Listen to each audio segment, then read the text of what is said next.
Assalamualaikum warahmatullahi wabarakatuh. Yang kami hormati Ibu Yeni Kurnia Gusti SEMSI, pengampu mata kuliah Bisnis Internasional. Perkenalkan, kami dari kelompok 7 yang beranggotakan saya sendiri, Briliansi Nabila Marha, Ibnu Yusuf, Lia Fintri, Nasir Kamal, Lia Febrianti, Amalia Rizky Nur, Herina, dan Pristikawati yang ingin mempresentasikan tentang SDM dan tenaga kerja. Pada kesempatan kali ini, kelompok 7 mendapatkan materi tentang sumber daya manusia dan tenaga kerja. Sumber daya manusia dan tenaga kerja. Sumber daya manusia terbagi menjadi dua pengertian sumber daya manusia dan teori sumber daya manusia. Pengertian sumber daya manusia adalah ilmu ekonomi yang diterapkan untuk menganalisis pembentukan dan pemanfaatan sumber daya manusia yang berkaitan dengan pembangunan ekonomi. Dengan kata lain, ekonomi sumber daya manusia adalah penerapan teori pada analisis sumber daya manusia. Sedangkan teori sumber daya manusia terdiri dari beberapa teori, di antaranya teori klasik Adam Smith tahun 1729 sampai 1790 hingga teori rasional expectation. Tenaga kerja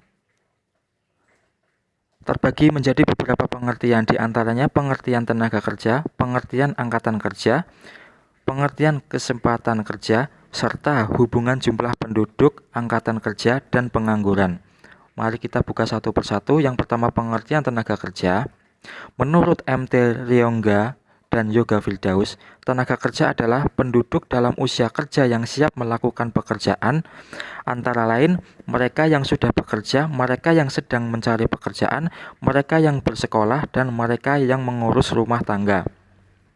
Sedangkan menurut pendapat Sumitro Jojodikusumo, mengenai arti tenaga kerja adalah semua orang yang bersedia dan sanggup bekerja, termasuk mereka yang menganggur meskipun bersedia dan sanggup bekerja, dan mereka yang menganggur terpaksa akibat tidak ada kesempatan kerja.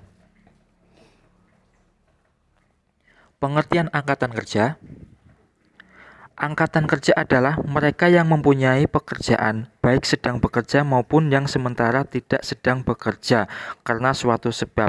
Contohnya, petani yang sedang menunggu panen dan hujan, pegawai sedang cuti, sakit, dan lain sebagainya. Bukan angkatan kerja adalah mereka yang sedang bersekolah, mengurus rumah tangga tanpa mendapat upah, lanjut usia, cacat jasmani, dan sebagainya. Pengertian kesempatan kerja. Kesempatan kerja adalah suatu keadaan yang menggambarkan terjadinya lapangan kerja atau pekerjaan untuk diisi pencari kerja. Kesempatan kerja di Indonesia dijamin dalam Undang-Undang Dasar 1945 pada pasal 27 ayat 2 yang berbunyi seperti di bawah ini.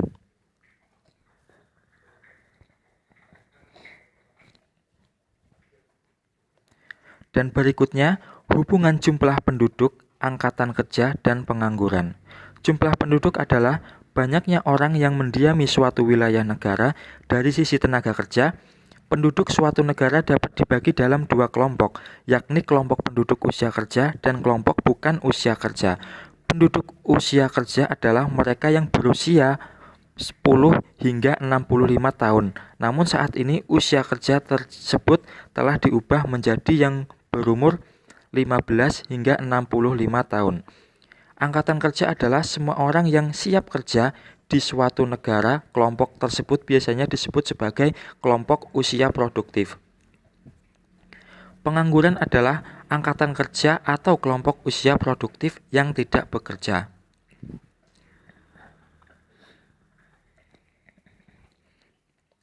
Pasar tenaga kerja. Pasar tenaga kerja persaingan sempurna. Pasar tenaga kerja monopsoni, pasar tenaga kerja monopoli, serta pasar tenaga kerja monopoli bilateral. Pengertian pasar tenaga kerja. Pasar tenaga kerja adalah suatu pasar yang mempertemukan penjual dan pembeli tenaga kerja. Sebagai penjual tenaga kerja, di dalam pasar ini adalah para pencari kerja atau pemilik tenaga kerja.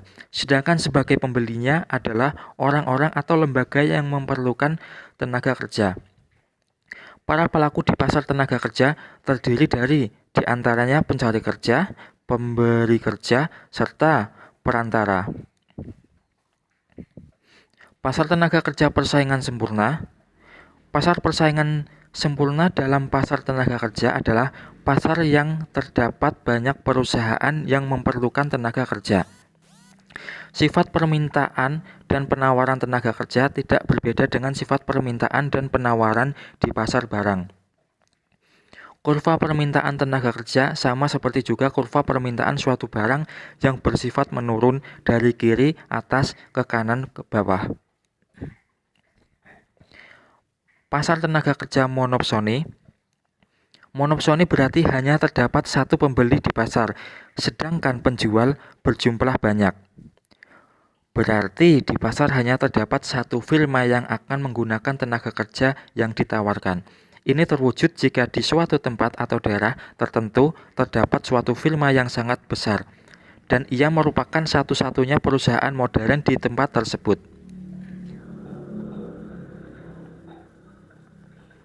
Pasar tenaga kerja monopoli.